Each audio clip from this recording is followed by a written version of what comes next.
안녕하십니까. 행복연금술사 이대근입니다. 지금부터 통합경영이론 강의 5번째 시간을 갖도록 하겠습니다. 오늘의 주제는 배치가 되겠습니다. 지난번 시간에는 인재상 그리고 그 인재상에 따른 채용에 대해서 한번 살펴봤습니다. 채용된 직원은 이제 배치를 합니다. 그 배치를 한다는 것은 무슨 의미냐?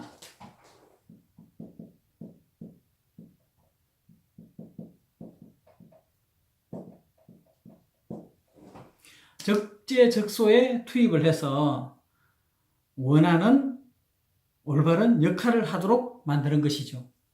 적재적소란 흔히 많은 분들이 다 아는 바로 그것입니다. 그러면 여기에서 적재와 적소가 있는데 둘 중에 어느 게 더 중요할까요? 통상적으로는 적소가 더 중요하다고 말하는 사람도 있을 수 있습니다. 어떤 사람들의 후보들이 있으면 그 후보들을 각각의 장단점에 따라서 적절히 배치를 하는 게 중요하다, 이렇게 이제 볼 수가 있죠. 그런데 사실은 더 중요한 것은 적재입니다. 적재란 어떤 요구되는 기대되는 역할을 제대로 해낼 수 있는 역량이 충분하다는 뜻이죠. 역량이 충분한 그런 사람들이 많다면 아무렇게나 배치를 해도 아무 자리에 보내더라도 문제가 없죠. 예를 들면 이렇게 성적을 굳이 나누진 않지만 순서를 매겼더니 10명 중에서 8등이나 9등을 한다 이거죠. 그런데 10명 모두가 그 특정 업무에서 충분히 다 원하는 기대되는 역할을 다 할 수 있다면 8등, 9등을 하더라도 상관이 없습니다. 굳이 1등, 2등을 투입할 이유가 없는 것이죠. 원하는 목표를 충분히 수용할 수 있으니까요. 물론 8등, 9등 하는 친구보다는 1등, 2등 하는 친구가 훨씬 더 나은 성과를 낼 수는 있겠죠. 그러나 조직에서 원하는 어느 정도 기대하는 수준에서 봤을 때 8등, 9등을 해도 충분히 그 역할을 소화할 수 있다 그러면 굳이 더 이상 욕심을 부릴 필요는 없는 것이죠. 그래서 적재가 되어 있다면, 소위 말하면 일당백인 직원들이 많다면 적소 배치는 아무렇게나 해도 큰 문제가 없다 이거죠. 사실은 오히려 2류 조직이나 3류 조직에서 문제는 뭐냐 그러면 적재에 대한 그런 평가라든지 관리 없이 그저 배치에만 신경 쓰는 것입니다. 그러니까 소위 말하면 10명의 그 직원이 있는데 모두 시험을 쳤더니 다 60점, 50점, 40점 이런 친구들이다 이거죠. 그 중에서 당연히 1등도 있고 2등도 있고 8등도 있고 9등도 있겠죠. 그럼 거기서 1등 했다고 이제 탑 클래스가 되고 거기서 8등을 했다고 해서 아주 이제 그 낮은 클래스가 된다 이거죠. 과연 그게 조직의 입장에서 무슨 의미가 있겠습니까? 그 패거리 속에서 1등을 해도 시장에 나가서 경쟁사와 경쟁하는 그 역량에서는 과락이지 않습니까? 결코 이길 수가 없는 거죠. 조직 입장에서는 시장에 나가서 가치 제공에 대한 경쟁을 배틀을 해서 이겨야 되는 거 아닙니까? 그래야 선택을 받고 생존할 수가 있는 거죠.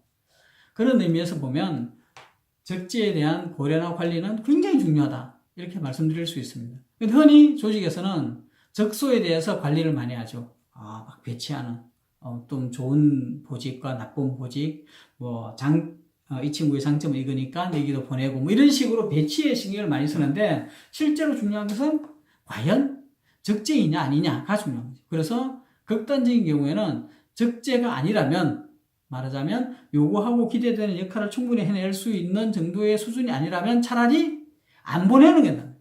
그래서 대안을 모색하는 게 훨씬 낫다는 거죠.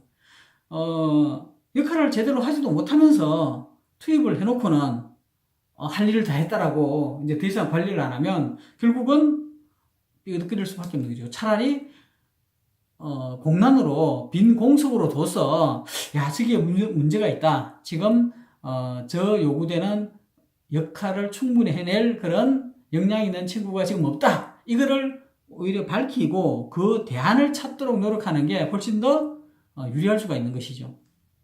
그런데 이 적재, 소위 말하면 요구되는 역할을 수행할 수 있는 그런 역량이 되는지 안 되는지는 누가 알겠습니까? 현장에서 알 수밖에 없는 것이죠. 그래서 통상적으로 적재적소 배치는 인사부문, 어제 말씀드린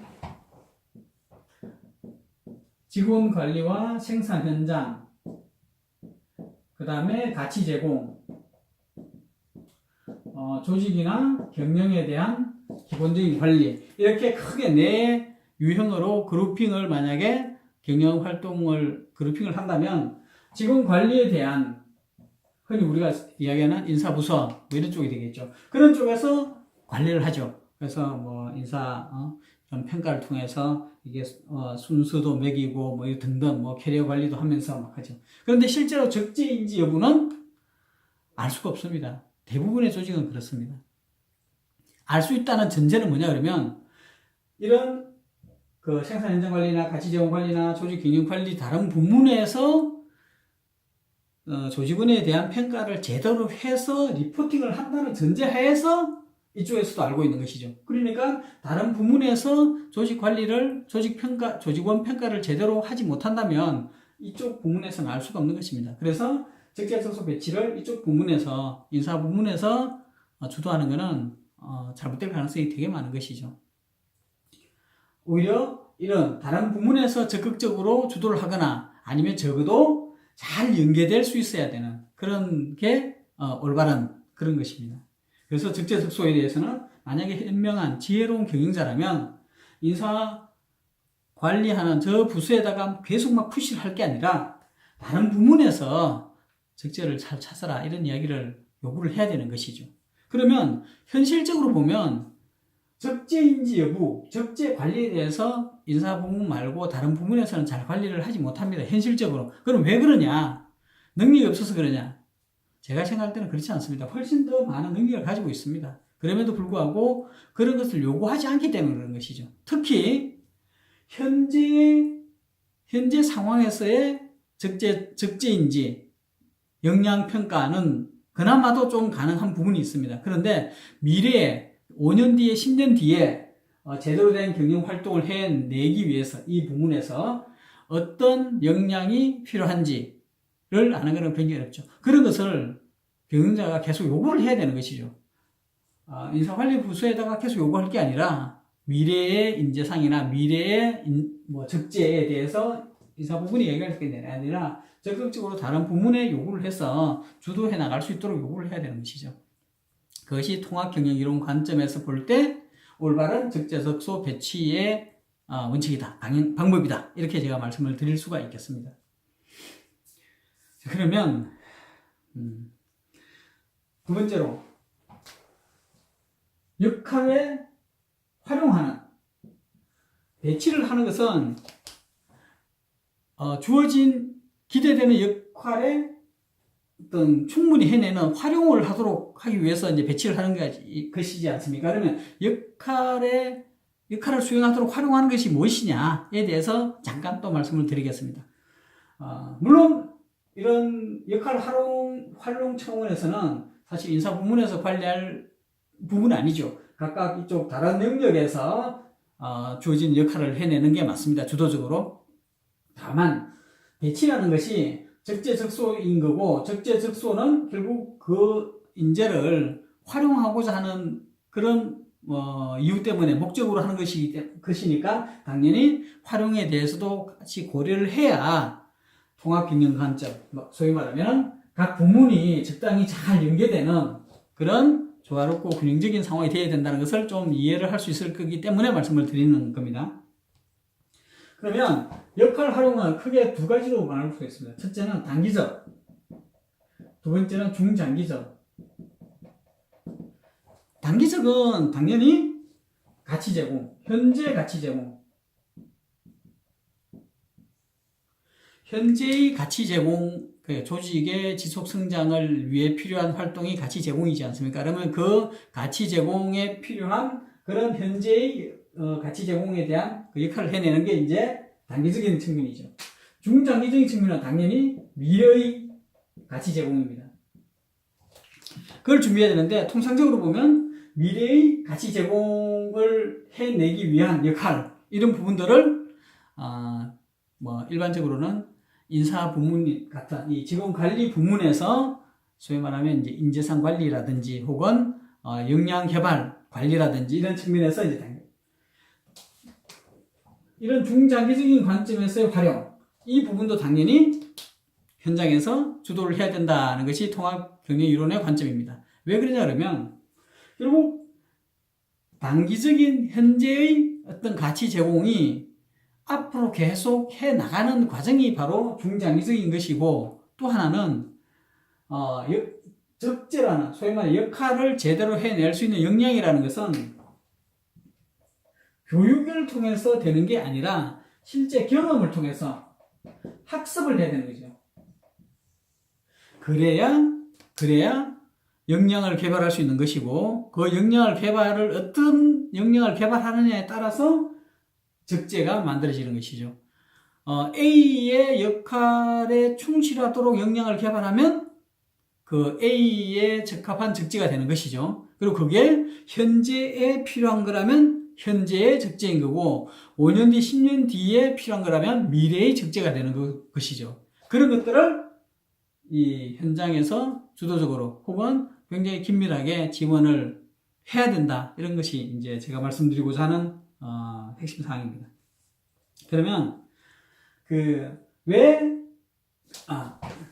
여기서 있는 이 현재의 가치 제공, 미래의 가치 제공이 과연 무엇이냐?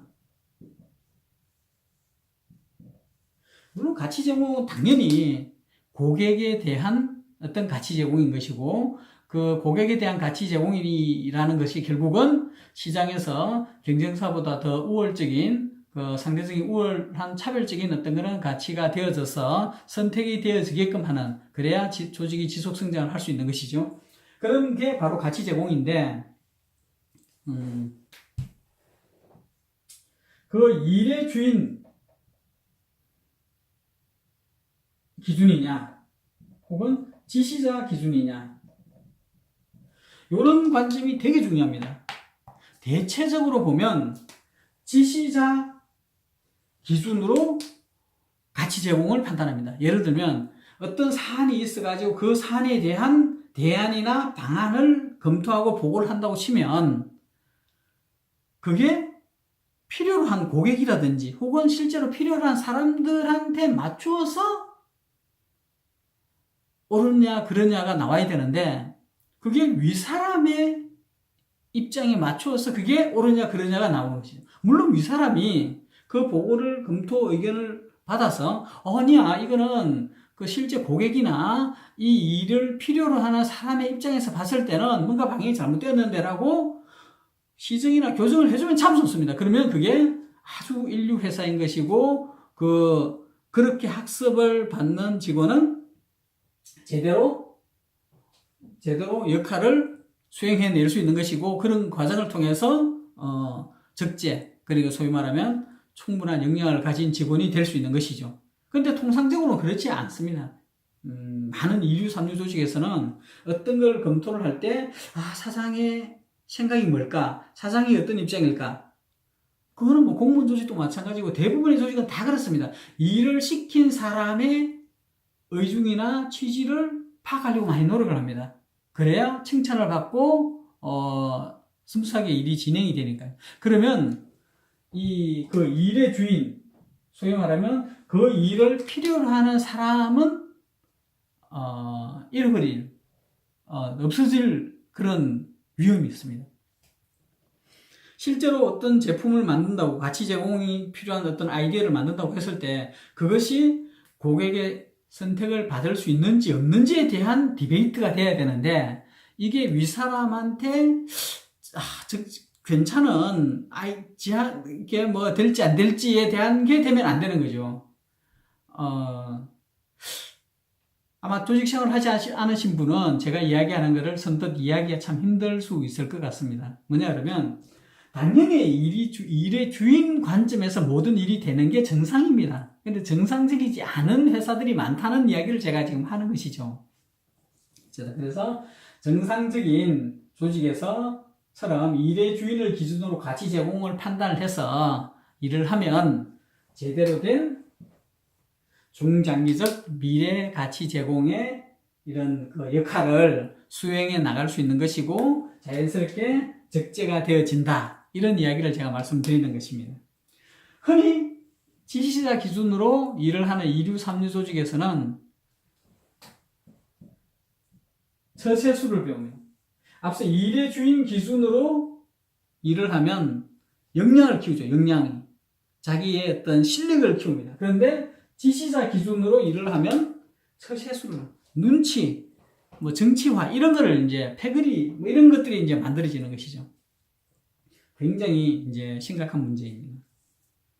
자, 그러면 이렇게 적재적소 배치에서부터 역할 수행에 활용하는 것, 그 다음에 역할 수행의 활용이라는 게 과연 무엇이냐? 현재의 가치 제공에 활용하는 것, 미래의 가치 제공을 위해서 역량을 키워내는 것, 미래의 가치 제공을 위해서 역량을 키워내는 것은 바로 일의 주인의 기준으로서 일을 하는 것이다. 그래서 경험을 쌓아서 학습을 하는 이런 구조가 되어야 된다. 이런 이야기를 제가 말씀드렸고, 그래서 결론적으로 이야기하면 이 배치, 소위 말하는 적재적소에 배치하는 것도 직원 관리 부문에서 주도해서 단독으로 해낼 게 아니라 다른 부문에서 주도를 하는 게 훨씬 더 적절하고 적어도 긴밀하게 연계가 되어야 실수하지 않는다.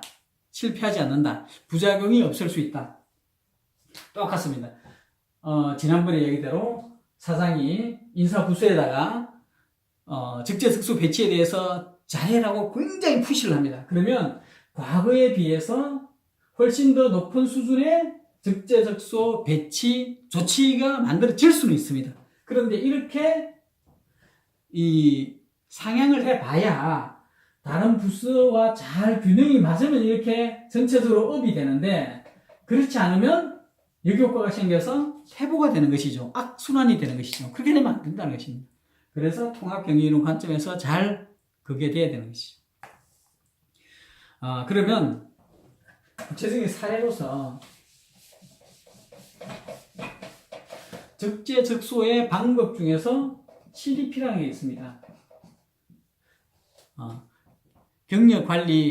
경력개발 관리 프로그램이죠. CDP. 이 CDP에 따라서 적재적소의 배치를 하는 것이 가장 논리적이고 합리적이다. 당연히 맞습니다. 어떤 직원이 이런 식으로 커나가서 지금은 어떤 역할을 제대로 해낼 수 있고 어떤 그런 과정을 거쳐서 좀 더 높은 수준의 역량을 키워나가서 더 높은 수준의 역할을 수행하라. 이렇게 이제 되는 것이죠. 그래서 지난번에 이야기한 대로 뭐 I형이라든지 T형이라든지 U형이라든지 샵형이라든지 이런 식의 인재상, 캐리어 패서 그 형태가 나오는 것이죠. 근데 이 CDP를 누가 주도를 하느냐? 회사가 말하자면 조직이 주도할 수 있고 개인이 주도할 수도 있습니다. 모든 조직원은 조직에서 생존을 하고 거기서 출세하기를 바라는 어떤 동물적인 욕구가 있죠. 그거는 뭐 어디 가서 일 못한다는 소리 듣기 싫어하는 게 당연하지 않습니까? 남보다 좀 더 일 잘한다는 평가를 듣고 싶어 하죠. 그런 평가에 대한, 좋은 평가에 대한 욕심이 잘못되면 이제 정치화가 되고 이제 막 이렇게 좀 적폐가 되는 그런 게 생깁니다. 그래서 개인이 주도하는 CDP가 되면 이쪽은 정치화가 되는 어떤 처세술의 자기 나름의 이런 형태를 구상을 해서, 이 현재 우리 조직에서는 이런 모양으로 가는 게 출시하는데 가장 좋을 것 같아. 이렇게 해서 여기에 맞춰서 이제 이렇게 줄도 서고 뭐 이렇게 부탁도 해서 이렇게 가는 거죠. 아름아름. 그런 조직이 됩니다. 당연히 회사나 조직이 주도하는 그런 상황이 바람직하죠. 그러면 개인이 원하지 않는 그런 CDP를 조직에서 강요를 한다고 해서 되겠습니까? 안 되죠. 조직에서 주도하는 방법은 두 가지가 있습니다. 하나는 당근과 채찍의 방법으로 해서 경쟁을 유도해서 경쟁 분위기 속에서 원하는 걸 얻어내는 거죠. 또 하나는 개인이, 그러니까 조직원의 참여를 통해서 조직원이 원하는 어떤 꿈의 실현, 인생의 삶의 목적, 그 다음에 행복을 추구하는 어떤 방향, 이런 것들을 참여시키는 방법이 있습니다. 경쟁을 통해서 당근과 채찍의 방식으로 이런 CDP를 관리하면 반드시 부작용이 나올 수밖에 없습니다. 똑같이 개인이 주도하는 처세술의 관점이 됩니다. 모든 개인은 그렇습니다. 내가 저 사람보다 좀 못하다고 해서, 그래, 내가 저 사람보다 못하니까 나는 당연히 좀, 포기를 해야지, 양보를 해야지, 이렇게 생각하지 않습니다. 어떻게든, 이기고 싶어 하는 욕심이 있죠. 그 이기고 싶어 하는 욕심이 정당한 방법으로 도저히 불가능할 때, 이제, 정당하지 않는 수단을 강구하게 되고, 그게 큰 문제가 되는 조직이 되는, 조직 분위기가 아주 조직 문화가 이상한 조직이 되는 거죠. 대부분의 경우에 이제 경쟁을 통해서 당근과 채찍 방식으로 해서 경쟁 분위기로 가지고 유도를 하면 그런 식이 됩니다. 물론 뛰어난 리더십이 있어서 그런 부작용들을 다 제거할 수 있는 수준의 아주 용의주도한 리더라면 그렇게 해도 됩니다. 부작용을 제거할 만큼 충분히 잘 통치하면서 관리하면 되는 것이죠. 근데 그런 만약에 리더가 바뀌었어. 그러면 이제 우리가 소위 말하면 CEO 리스크가 생기는 거죠. CEO 개인의 역량에 따라서 조직을 잘 운영을 하다가 그런 역량이 없는 CEO로 교체가 되는 순간에 이 조직은 일시에 와야 되는 것이죠. 그래서 대체적으로 요즘의 이론은, 그리고 미래지향적인 조직이 되려면 경쟁을 통해서 뭔가를 만들어내는 조직보다는 이 협력을 통해서 뭔가를 만들어내는 자기 나름 역할을 잘하는 그런 것들이 더 미래 생존, 그러니까 지속 성장에 훨씬 더 유리하다라고 말을 하고 있습니다. 물론 그 선택의 기준은 조직이 처해진 상황마다 다릅니다. 통합경영 이론은 A가 반드시 옳다 이렇게 말하지는 않습니다. 그 상황에 따라서 적절한 수단을 선택할 수 있도록 하는 게 이제 통합경영 이론이거든요.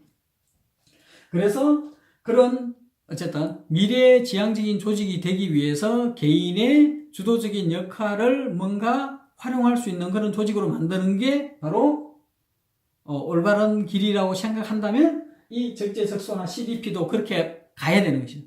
그럼 결국은 회사나 조직이 주도를 하되 개인이 참여돼야 되고, 그거는 경쟁에 의한 유도보다는 개인의 성장, 소위 말하는 조직의 성공과 개인의 성공이 윈윈할 수 있도록 그렇게 만드는 게 올바르다. 이제 이렇게 말씀드릴 수가 있겠습니다.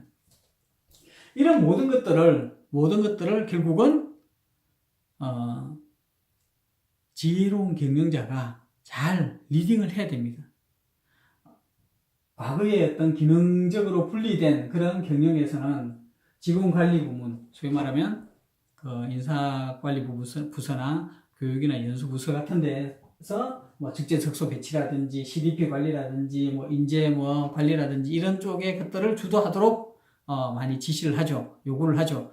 그래야 경영자 입장에서는 또 쉽게 또 보고도 받고 전체 조직의 현황을 또 파악할 수가 있어서 그럴 수도 있습니다. 그리고 시대적인 상황 변화가 그렇게 막 급변하지 않는 그 무한 경쟁이 아닌 그런 데서는 또 그렇게 해서 적당한 수준으로 천천히 변화해도 큰 문제가 없을 수도 있습니다. 그러나 앞으로의 조직은 이제 그렇지가 않죠. 그렇다 그러면 경영자는 반드시 이 직원 관리를 하는 쪽이 아니라 이런 다른 나머지 경영 활동 쪽에 적재적소 배치라든지 제대로 된 역할 수행에 대해서 요구를 해야 됩니다. 그리고 그거에 이제 그 주 내용은 미래에 요구되는 가치 제공에 적합한 역량을 확보할 수 있는 그런 CDP나 적재적소나 역할을 디파인하고 그것을 이끌어 나갈 수 있도록 하는 그런 게 이제 필요한 거죠. 거기에서 핵심 중에 하나가 앞서 이야기한 대로 일의 주인을 정확히 파악해서 일의 주인 관점에서 모든 걸 평가할 수 있도록 하는 그런 게 되게 중요한 부분이 됩니다. 자칫 관리자나 경영진이나 최고 경영자의 관점에서 마치 수족처럼 그렇게 직원들을 활용을 하면 직원들은 당연히 일의 주인을 바라보지 않고 지시자의 입장에서 어떤 게 더 좋을지를 막 연구하고 이렇게 막 그 강구를 하죠. 그러면 일의 주인은 없어집니다. 그러면 당장은 그 관리자나 경영진이나 최고 경영자 입장에서는 그게 편합니다. 자기가 생각하는 그 의중대로 따라오기 때문에. 그런데 자칫 그 사람이 미처 모르던 부분들을 놓칠 수가 있는 거죠. 인류 조직에서 정말 뛰어난 사람이 경영자가 된다면 모든 것을 다 꿰뚫고 있기 때문에 시키는 대로 따라만 하면 될 수도 있습니다. 물론 뭐 중장기적으로 보면 반드시 옳은 건 아닙니다. 단기적으로 그렇다는 얘기죠.